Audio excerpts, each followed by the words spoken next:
¿Qué tal? ¿Cómo les va? Bienvenidos a una nueva edición de Fórum Jurídico Fiscal, otra vez desde el Centro Cultural del Bicentenario para un programa realmente muy completo y muy atractivo. Este programa que se emite a través de Canal 14 en Santiago del Estero y para todo el mundo a través de nuestro sitio web forumjuridicofiscal.com.ar. Realmente muchísima participación a través de las redes sociales. Recuerden ustedes que estamos en nuestro canal exclusivo de YouTube también. Hay que suscribirse a Fórum Jurídico Fiscal y allí están cada uno de los programas, cada uno de los bloques, cada uno de los temas impositivos que te pueden interesar. También nuestro Facebook, Fórum Jurídico Fiscal, donde pueden acercar las opiniones, revivir también los programas. Realmente muy completo lo que ocurre con Fórum en las redes sociales. Tengo que agradecer como siempre a la gente de La Perla por la vestimenta, La Perla en su esquina tradicional de Independencia y Avellaneda. Un saludo muy grande a mi amigo Elías. La Perla siempre apoyando a Fórum Jurídico Fiscal. Recuerden ustedes, en cada uno de los programas al cierre estaremos presentando el ganador musical del programa de acuerdo a la votación que ustedes realizaron.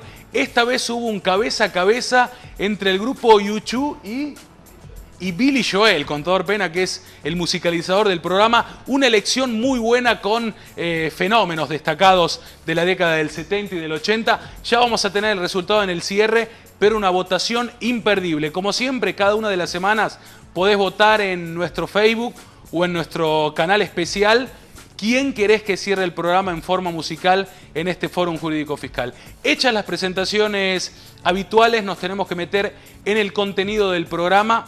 Hoy vamos a tener nuevamente el lujo de contar con la doctora Teresa Gómez en nuestro contenido. La doctora Teresa Gómez es socia de Haytenek & Quain y además es directora, del Departamento de Procedimiento Tributario de la firma. Ella es una especialista en todo lo que hace a procedimiento, a penal tributario, y hoy tenemos el lujo de volver a tenerla para tratar un tema muy importante y muy actual para los contadores, como es la fiscalización electrónica. Estimados colegas, ustedes saben quién no está realizando ahora una fiscalización electrónica, contestando con este nuevo instrumento que permite a través de las redes, a través de internet, replicar cualquiera de los requerimientos que haga la administración. Bueno, la doctora Teresa Gómez de manera magistral va a tocar ese tema, dando siempre en algunos puntos específicos, en algunos puntos importantes que son realmente imperdibles. Nos metemos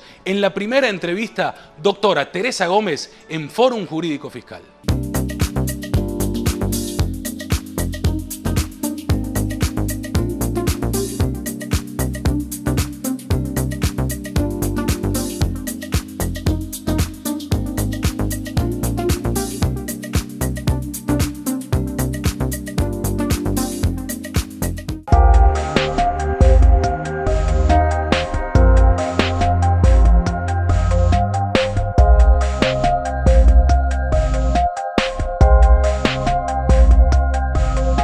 Estamos otra vez con la doctora Teresa Gómez, quien accedió a nuestra invitación con su bonomía de siempre, y para charlar sobre un tema que creo que es generalizado, que es el tema de la Resolución General 3416. Claro, si lo digo así, nadie entiende nada, pero si yo digo que vamos a hablar de la fiscalización electrónica, seguramente el tema ya empieza a despertar cierto interés, y no hay nada mejor que hablar con quien sabe del tema.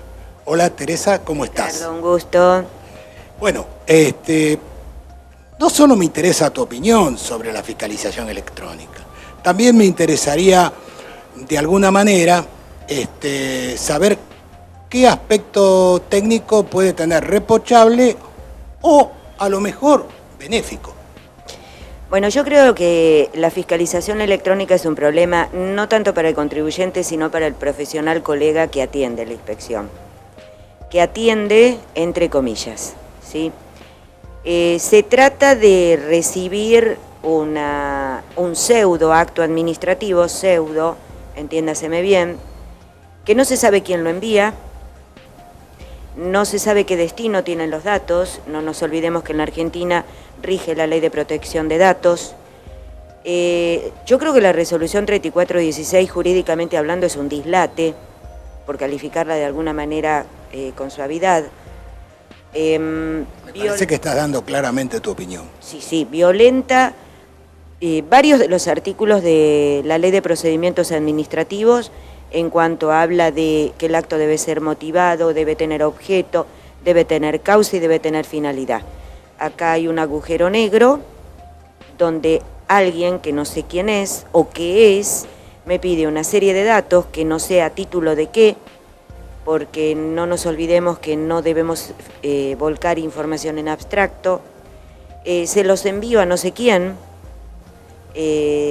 muchas veces me habla de 48 horas, violentando también el artículo de términos de la Ley 19.549, es decir, es un verdadero dislate jurídico. Si a esto yo le agrego la capacidad que puede llegar a tener quien colecta o que colecta esos datos de iniciarme una verdadera inspección, el tema es pantanoso. Creo que los profesionales nos acostumbramos a distinguir muy bien que una cosa es verificar. Se verifica la realización del hecho imponible. Por ende, de una verificación van a surgir ilícitos materiales. 45, 46, 46 bis o 48. Se fiscaliza el cumplimiento de los deberes de colaboración. Le hace que yo voy a tener consecuencias en ilícitos formales. 39, 39 bis, 40, 40 bis. ¿Qué consecuencias voy a tener acá? No lo sé. Pero evidentemente hay una primer consecuencia que por el tipo sancionatorio de la ley 11.683 puede sobrevenir, que sería un artículo 39, de 500 a 2.500 pesos de multa. Realmente el profesional está verdaderamente preocupado por la fiscalización electrónica, situación que se puso de manifiesto en el 14º Simposio de Legislación Tributaria, situación que se puso de manifiesto ahora en las jornadas de Rosario y situación que se va a poner de manifiesto en cuanta jornada, en cuanto encuentro hay.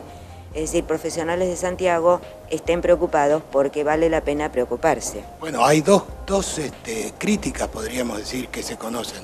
Una que no tiene respuesta, que hay veces hay un vacío en donde el contribuyente cumple con la requisitoria y sin embargo nunca recibe una respuesta. Y a lo mejor después eso se transforma en lo que podríamos denominar una inspección ordinaria. Este es un tema. Y el otro tema que también parece que preocupa, y sobre todo al sector agropecuario, es que iniciada una fiscalización electrónica pueden tener problemas en el registro. Estos son dos temas, dos consecuencias, digamos, bueno, uno es una crítica y otro una consecuencia, con respecto a la aplicación de este régimen, ¿no? Si se transforma en una inspección, en una verdadera inspección, es decir, con orden de intervención, con F8000, con inspector, con supervisor, con periodo, yo estuve adelantando una serie de datos que al fin y al cabo sirvieron para, entre comillas, autoincriminarme. Si estoy adelantando datos del productor agropecuario, también estoy tirando datos en vacío. Yo recomiendo a mis colegas, hay una jurisprudencia muy interesante que se llama Autos Roberto Wallenweider, firmada por el juez Martínez de Córdoba, que amerita ser leída, para ver sinceramente todo lo que violenta la fiscalización electrónica.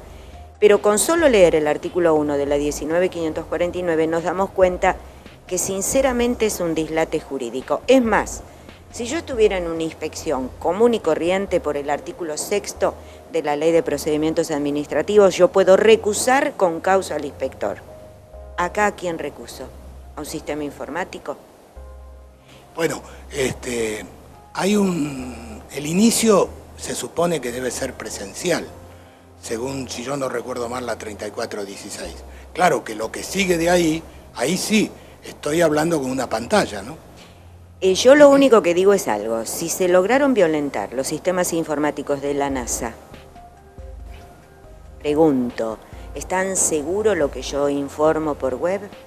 No sé, lo pregunto, porque respecto de inspecciones, por supuesto que rige el secreto fiscal. ¿Quién me garantiza a mí el secreto fiscal de datos tirados en la web? Bueno, entonces ante un caso de fiscalización electrónica, aparte de los consejos o sugerencias que acabas de dar, ¿qué le sumarías? ¿Qué más dirías?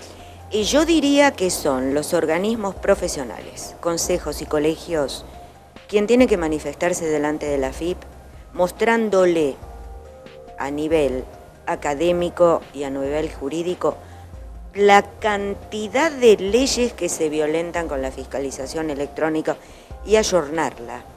Realmente la norma creo que no resiste un análisis jurídico. Es decir, para vos no es un similar de lo que llamamos en mucho tiempo la fiscalización interna, digamos. No, ni por asomo, ni por asomo. Realmente no, yo creo que la norma, a mí, honestamente, no es una norma que me agrade. El problema es que uno no puede aconsejarle a un cliente no conteste, porque la no contestación es una resistencia fiscal pasiva que lo que hace es incrementarme como agravante cualquier sanción derivada de la misma, porque evidentemente según la instrucción 6 del 2007 yo tengo un estándar pero tengo agravantes. Entonces no contestar no, nunca jamás. El problema es qué contestar y a quién se le contesta, pero la norma creo que necesita sinceramente una fuerte revisión interna por parte de AFIP. Teresa, como siempre, muchas gracias y creo que va a ser de mucha utilidad lo que acabas de decir. Nosotros volvemos a Fórum Jurídico Fiscal.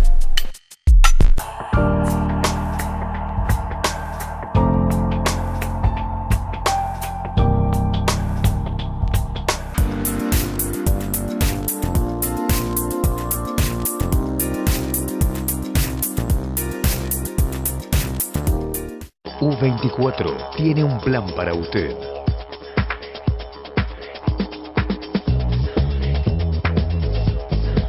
U24, su vida, nuestro móvil.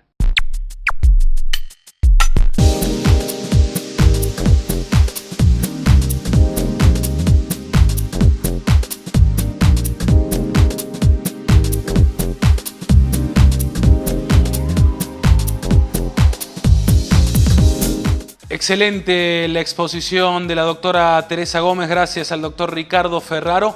Bueno, momento de meternos ahora en otro tema muy resonante, muy importante en los últimos días, porque se ha determinado el proceder que hay que tomar para la rehabilitación de la CUIT que hubiere sido cancelada en virtud de lo que establecía la Resolución General 3358. Vamos a recordar un poquitito en el tiempo lo que establecía esta resolución general que determinaba, ahí lo estamos viendo en pantalla, que se iba a realizar un relevamiento de todos los sujetos tributarios y se iba a proceder a la cancelación de la CUIT en el caso de que a la fecha de la evaluación no registraran altas en los impuestos o regímenes, que no hubieran presentado declaraciones juradas determinativas desde el 1 de enero del año inmediatamente anterior al control y que además, habiendo presentado declaraciones juradas, no hubieran declarado ventas en el impuesto al valor agregado, ventas en el impuesto a las ganancias o empleados. Recuerden ustedes que hemos hablado o habíamos hablado de esto en los albores, en el comienzo de este ciclo de Fórum Jurídico Fiscal del año 2013 y decíamos que era muy preocupante porque se podía proceder a la cancelación de una CUIT de una empresa que por una razón X no hubiera tenido movimientos y que, por ejemplo, tenía un inmueble o un automotor y en virtud de la cancelación de la clave única de identificación tributaria no podía proceder a su enajenación. Entonces era realmente muy preocupante. Finalmente ahora la Administración Federal de Ingresos Públicos, a través de una nota, la 4238, de fecha 28 de agosto del año 2013, empieza a aclarar o a determinar pautas para proceder a la rehabilitación de la clave única de identificación tributaria. Ahí lo estamos viendo en imágenes, en el cuadro, bárbaro el trabajo de nuestro director Hernán Ramos. Hay que tener en cuenta que los contribuyentes que manifiesten por multinota la voluntad de acogerse a la ley 26860, esto es exteriorización de tenencia de moneda extranjera, o de la resolución general número 3509, es la reglamentación de esa ley que aludimos recién, de la Resolución General 3516, Plan de Facilidad de Pago Permanente, de la Resolución General 984, es el plan de facilidades a través de aplicativo en 3 cuotas, el común y el habitual que siempre existe, o acogerse a los beneficios del artículo 32 de la Ley 11.683 que faculta a la Administración para conceder planes de pagos especiales a determinados contribuyentes. Aquellos que por multinota expresen esto, se les habilitará la quit por 10 días, luego se controlará si realmente se acogieron a alguno de los beneficios y en ese caso la clave única de identificación tributaria estará nuevamente habilitada. En caso de no haber cumplido, automáticamente se vuelve hacia atrás y sigue la cancelación de la quit.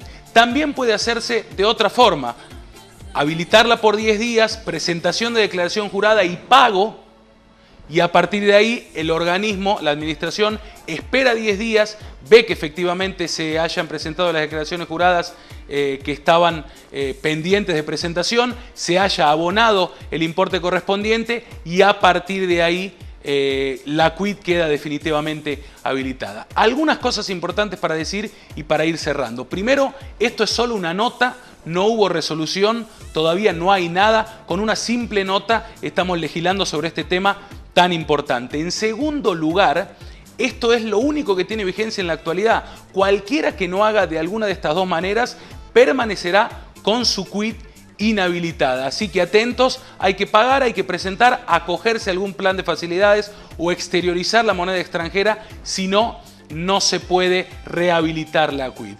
Así es, estamos cerrando, nos vamos a una pausa y seguimos en Fórum Jurídico Fiscal.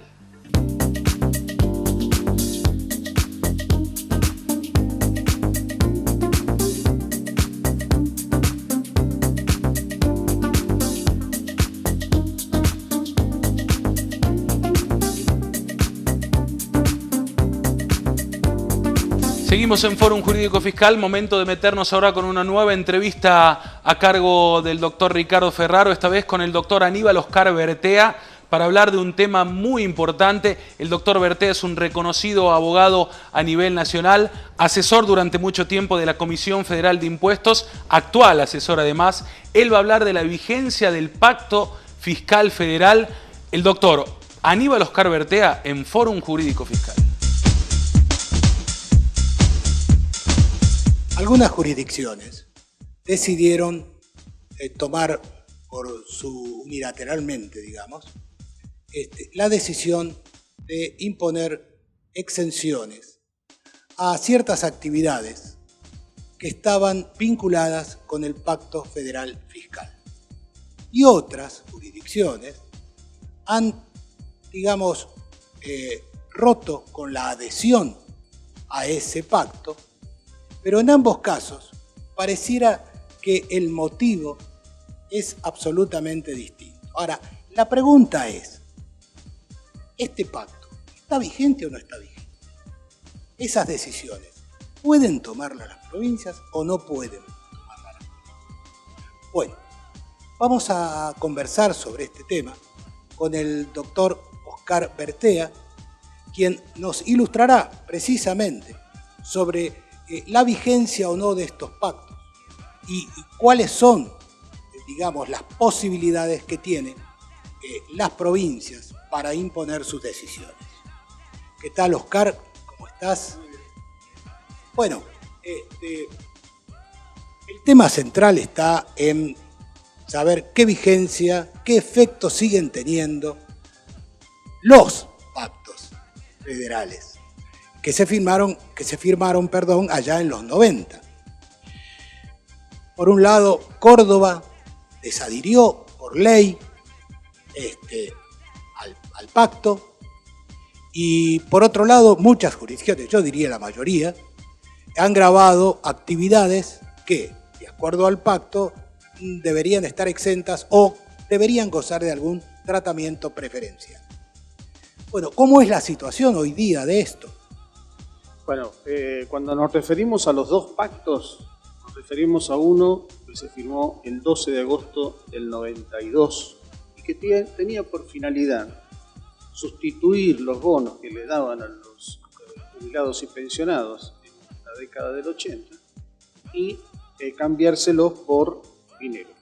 Para eso, la Nación y todas las provincias suscribieron un pacto donde resignaban un 15% de la masa de recursos coparticipables, de impuestos coparticipables, para destinarlo al sistema previsional nacional.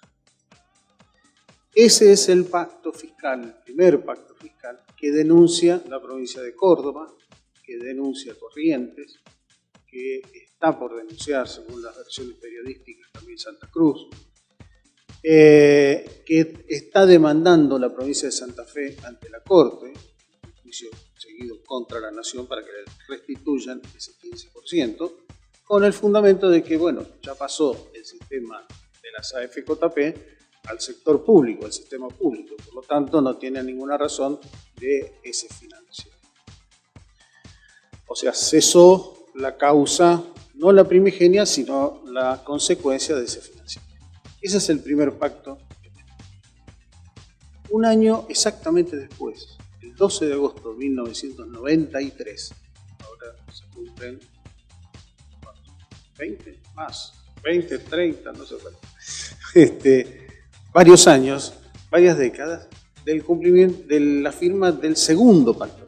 Ese segundo pacto fiscal fue llamado Pacto Federal para el Empleo, la Producción y el Crecimiento, que tenía otras finalidades. Una de ellas era ratificar esa vigencia del 15% para el financiamiento de la seguridad social. En la otra, hay que recordar también que estábamos en plena ley de competitividad. Entonces el peso valía $1. Y para poder hacer más conveniente las exportaciones, había que bajar el costo argentino. Y el costo argentino se bajaba disminuyendo impuestos distorsivos. Uno de esos impuestos distorsivos era el impuesto sobre los ingresos brutos, que es un impuesto multifacético, en cascada, acumulativo, etcétera, que no se puede devolver. Entonces, hubo dos medidas. Una, eliminar a partir del 1 de enero, de modo inmediato, algunos impuestos. Impuestos a la transmisión de energía eléctrica, etcétera. Y progresivamente, en el término de 3 años, tenían que disminuir, o mejor dicho, eximir algunas actividades con el impuesto sobre los ingresos brutos y de sellos para hacer más competitiva la economía. Algunas provincias tomaron esa decisión. El 1 de enero también declarar exenta la industria, la construcción, la producción primaria, etc.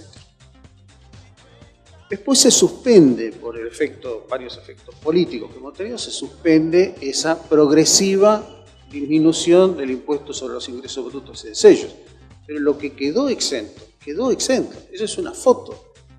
No puede modificarse porque este tratado o este pacto federal es una suerte de tratado intrafederal que fue ratificado por cada una de las legislaturas provinciales. Eso significa que es un compromiso por ley. Por eso es que para el primer pacto fiscal, la provincia de Córdoba lo denuncia también por ley. Se va del pacto del 15% por ley, porque esa es la forma correcta de irse de un tratado. Con respecto al segundo pacto, ninguna provincia denunció esa situación. Pero esas decisiones que tomó la provincia, digamos, levantando las exenciones y gravando aquellas actividades que estaban exentas, ¿quién puede impugnar esas decisiones? El contribuyente. No solamente las que están exentas, sino aquellas gravadas con alícuota cero, que hay un fallo que es, para mí, el leading case, por lo menos a nivel provincial, que es el de la Corte de Tucumán, que se llama Los Balcanes. En Los Balcanes, lo que dijo, que estaban alcanzados con una alícuota cero, grabados con una alícuota cero, dijo, grabar con alícuota cero es lo mismo que declararla exenta y no puede, por decreto del Poder Ejecutivo, volver hacia atrás respecto de este contribuyente. tengo entendido que hay numerosas presentaciones en la Corte de Tucumán de otras industrias por este caso. ¿Y tenés conocimiento que en ese mismo sentido haya en otras jurisdicciones o a nivel nacional? Perdón, a nivel de Ciudad de Buenos Aires. No, bueno, a nivel de Ciudad de Buenos Aires, el caso Balot fue un caso donde se pretendió declarar justamente la violación del pacto fiscal en razón de que Balot ejerce una actividad industrial y está radicada en otra jurisdicción y no puede estar alcanzada. Entonces, esto sería como establecer una aduana interior, y el caso lo perdió Balot en la Ciudad de Buenos Aires, el Tribunal Superior. Y el otro caso que yo conozco, el de Cuyo Placas, también por industria no radicada, una industria de Mendoza que vendía sus productos, eran muebles prefabricados en La Pampa, y tampoco llegó a la Corte por decisión de la propia empresa. En cuanto a aquellos impuestos que tenían que ser eliminados el 1 de enero del 94, el caso más reciente es el de Pan American Energy contra provincia del Chubut, que volvieron a gravar con un impuesto a la transmisión de energía eléctrica que estaba prohibido por el pacto. Y la Corte declaró que sí. Y además dijo que era análogo al IVA, ¿no? Claro, además introdujo toda la doctrina esbozada por Harach en cuanto a qué se debe entender por la analogía, que es otra de las causas para evitar la doble imposición interna. Oscar, gracias. Fórum te agradece la presencia. Gracias a vos. Saludos. Bueno, volvemos al piso. Ahí estaba la entrevista con el doctor Bertea. Gracias, doctor Ricardo Ferraro. Es realmente un lujo para nosotros formar parte de un equipo periodístico junto al doctor Ricardo Ferraro, de gran trabajo periodístico en la Ciudad Autónoma de Buenos Aires. En las próximas semanas vamos a volver a viajar, vamos a estar nuevamente con él para traer muy buenas entrevistas de este fórum que sigue todavía por un tiempo más a través de Canal 14. Se está terminando este programa, nos estamos despidiendo. Recordá los sábados a las 12:30 y los martes a las 13:30 la emisión de Fórum Jurídico Fiscal a través de Canal 14 de Teleimagen Codificada. También nos podés seguir a través de YouTube, en nuestro canal, a través de nuestro sitio web exclusivo forumjuridicofiscal.com.ar y en Facebook. También participando, haciendo algún comentario de un tema técnico en particular, pidiendo el tratamiento de algún tema impositivo, o votando, como lo hiciste a lo largo de todas estas semanas, para el cierre musical del programa. A partir de ahora ya se está votando para el cierre del próximo programa. Vamos a estar con rock nacional, atentos con esto, así que hay que votar. Rock nacional del mejor, seguramente va a estar Charly García, Fito Páez, ya estás votando para lo que es el cierre del próximo programa. Y en este nos estamos despidiendo con U2, que le ganó en un cabeza a cabeza a Billy Joel, Contador Pena. Una muy buena elección de la gente. Así se termina con U2 un nuevo programa de Fórum Jurídico Fiscal.